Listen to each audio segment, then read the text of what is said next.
Meu, esse programa tá muito de direita, não é possível, cara. Só fala em barão, em baile da monarquia, já andou falando até em ditadura militar. Tá na hora de esquerdizar esse programa, cara. Vamos dar uma guinada à esquerda, já, agora. Detona! Detona! Venha comigo participar da intentona comunista.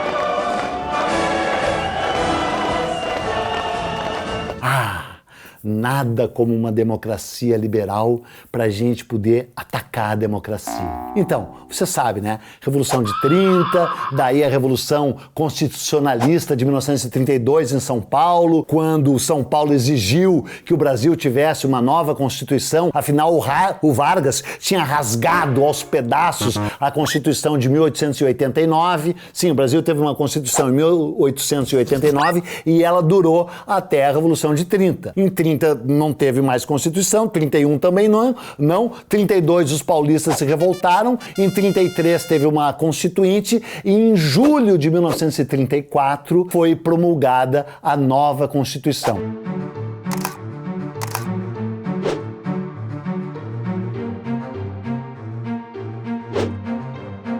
Meus senhores, agora o senhor chefe do governo provisório vai transmitir o governo, após as formalidades legais, ao presidente constitucional da República. Era uma Constituição bem liberal. Inclusive dizem que ela se baseava um pouco na Constituição da República de Weimar. A República de Weimar, aquela que vai mal...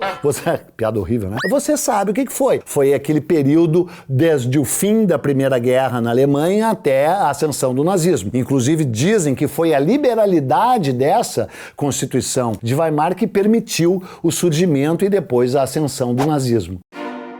Sabe que aqui não foi muito diferente, se bem que não foi o nazismo que tentou subir, como você vai ver. Porque essa Constituição é de julho de 1934 e em abril de 1935 surge uma nova organização no Brasil. Ela se chamava ANL, a Aliança Nacional Libertadora. De início ela era assim, parecia de centro-esquerda, né? Até que se descobriu muito rapidamente que por trás dela estava o Luiz Carlos Prestes. Estava atrás do Prestes ainda, estava a Internacional Comunista, estava toda uma articulação de Moscou.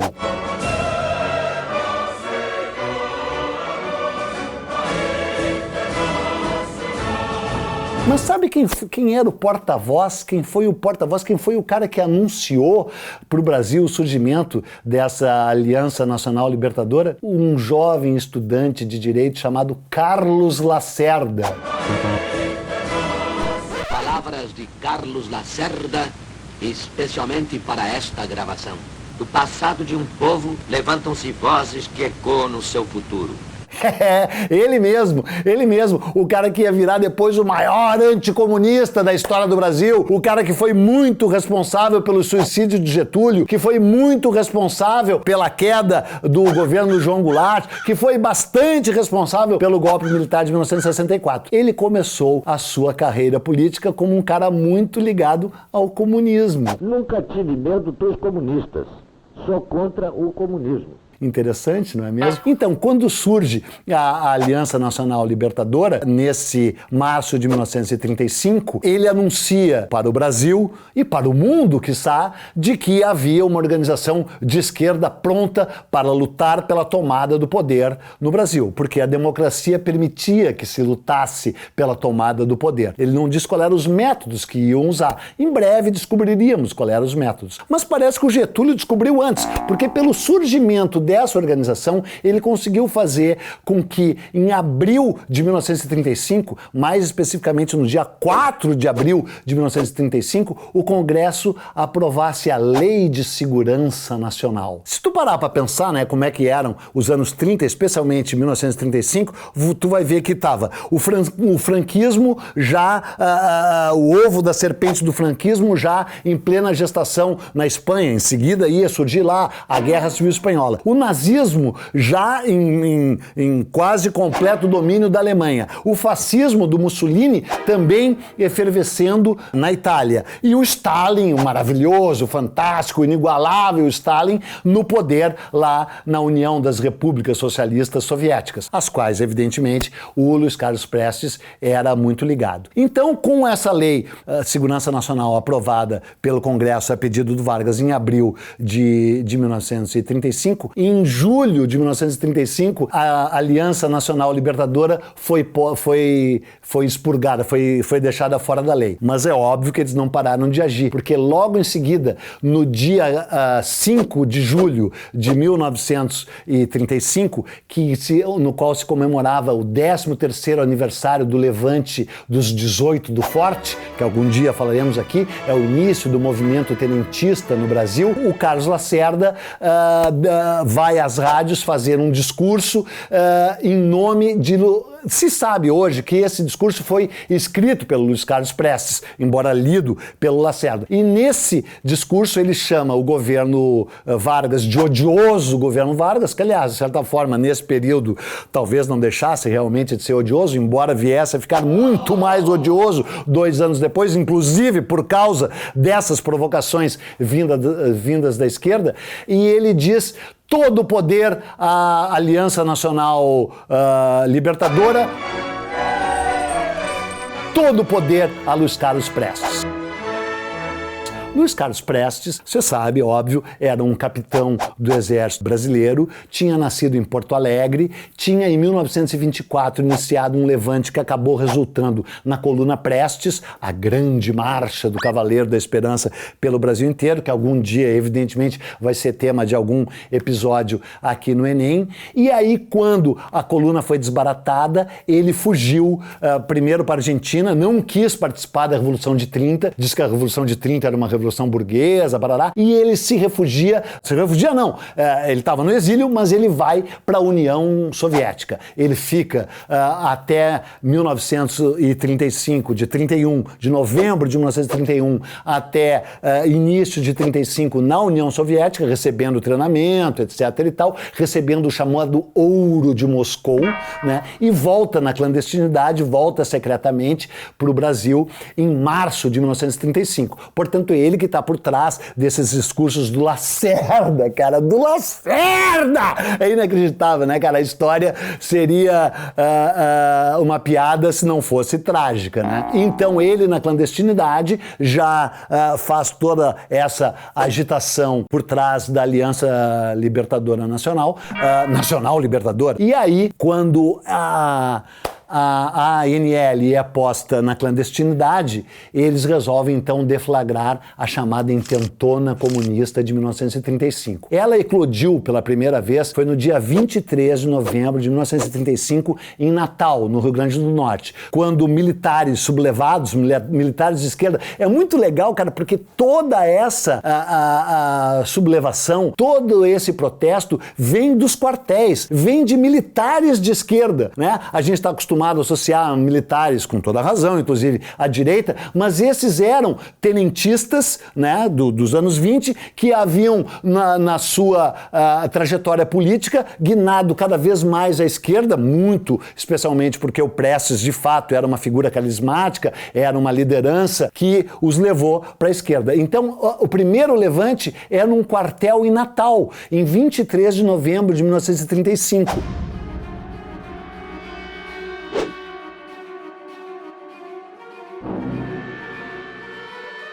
Só que, segundo o historiador Hélio Silva, foi muito mais um carnaval, uma festa popular, do que uma revolução propriamente dita. Tanto é que durou 12 horas, quando o levante foi sufocado pelas tropas leais ao governo Vargas. Só que daí, em 26 de novembro de 1935, portanto 3 dias depois do levante de Natal, o Vargas consegue aprovar no Congresso a lei do estado de sítio. O Brasil entra num estado de sítio que permitia um regime de exceção no qual o governo poderia agir duramente contra qualquer tentativa de derrubá-lo. Porque nessa mesma época, como nós veremos, há também a ação integralista brasileira. Anauê! a ação fascista, né? Os integralistas eram fascistas, eram de direita, de extrema direita até, também estavam convulsionados e também queriam tomar o poder, como a gente vai ver num episódio aqui no Não Vai Cair no Enem. Então, com a aprovação dessa lei do estado de sítio, ele consegue reprimir mais duramente qualquer manifestação. Mesmo assim, cara, é inacreditável, porque um dia depois da decretação do estado de sítio, o Prestes determina que regimentos militares aqui do Rio de Janeiro se ergam contra o governo. Então, o 3º Regimento de Infantaria, lá da Praia Vermelha, cara, sempre a Praia Vermelha, a Escola Militar da Praia Vermelha, que já tinha participado de vários levantes golpistas no Brasil, se ergue contra o governo, e também uma guarnição de aviação do Campo dos Afonsos. Então, quem liderou esse levante da Escola Militar da Praia Vermelha, no dia 26 de novembro de 1935, foi um militar chamado Agildo Barata. Ele era um cara que tinha sangue inflamado nas veias, né? O Agildo Barata tinha sido um dos tenentes em 1922 e 13 anos depois estava ali em plena efervescência revolucionária, né? Querendo transformar o Brasil num país comunista. Ele liderou o levante e aí o levante foi um fracasso. Cara, o levante foi assim, brancaleônico, cara. Foi um levante patético, durou 13 horas. 13 horas depois, porque eles acharam que vários outros quartéis iam se unir a eles, que nem já tinha acontecido em 1922, né? Em 1922, eles acharam que várias guarnições militares iam se levantar contra o governo e apenas o Forte de Copacabana se levantou, né? E sobraram 18, né? Dessa vez foi quase 18. Você vai ver nessa foto maravilhosa que eu tô te mostrando aqui, que o Agildo Barata e seus companheiros saíram de braços dados da Praia Vermelha, né, de peito aberto, né, poderiam inclusive ter sido fuzilados, dizimados pelas forças repressivas do Vargas, e naquele momento não foram apenas presos.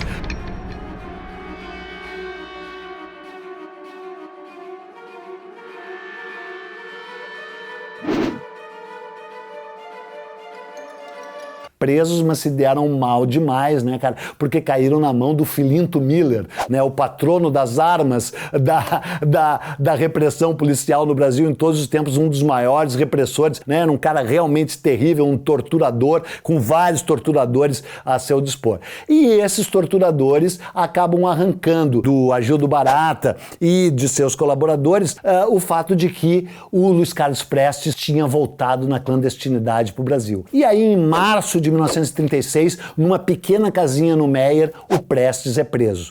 Quando ele tinha vindo para o Brasil, ele veio junto com a sua namorada Olga Benário, né, que era uma agente secreta a serviço da União Soviética, sobre a qual falaremos algum dia só sobre ela, porque ela merece um capítulo só sobre ela. A prisão do Prestes, nesse dia, e ele ficaria preso até 1945, deixou claro a influência de Moscou nesse movimento. O Prestes sempre negou, mas o William Vac, William quem? William Vac, aquele mesmo, que andou dizendo merda, etc e tal, né? Inclusive meu amigo William Vac, não negarei minha amizade com o William Vac, escreveu o melhor livro sobre essa intentona comunista, se chama Camaradas, né? Aliás, agora que o William Vac tá meio de folga, ele pode voltar a escrever. E eu também queria aproveitar para dizer para ele que é o seguinte, branco buzina mais que negão, né, William Vac? Mas de qualquer forma, querido William Vac, o livro é muito bom, né? Espero que tu escreva mais livros, e esse livro comprova, porque o William Vac morou em Berlim, morou em Moscou e pesquisou documentos originais, fontes primárias originais que provam a existência do chamado Ouro de Moscou, né? Porque durante muito tempo se discutiu, terá sido a União Soviética que patrocinou a intentona comunista de 35, e o Prestes sempre negou. Era um movimento genuinamente nacional, eram forças esquerdistas brasileiras que lutavam contra o governo das oligarquias, né? E não era, né, cara? Podia ser um levante contra as oligarquias, podia ser um levante contra defeitos que o Brasil certamente tinha, mas era um levante patrocinado pelo comunismo internacional, pelo Ouro de Moscou. E o pior de tudo, é que esse levante só fez a repressão da direita, a repressão varguista, no período mais duro da ditadura de Vargas, viesse a se acelerar, tornasse o Brasil um país ainda mais restritivo. Portanto, é o seguinte, né, meu? Não deu certo. Aliás, falando com toda franqueza, não deu certo em lugar nenhum, né? Então, tá. O que você acaba de ver está repleto de generalizações e simplificações. Mas o quadro geral era esse aí mesmo. Agora, se você quiser saber como as coisas de fato foram, então você vai ter que ler.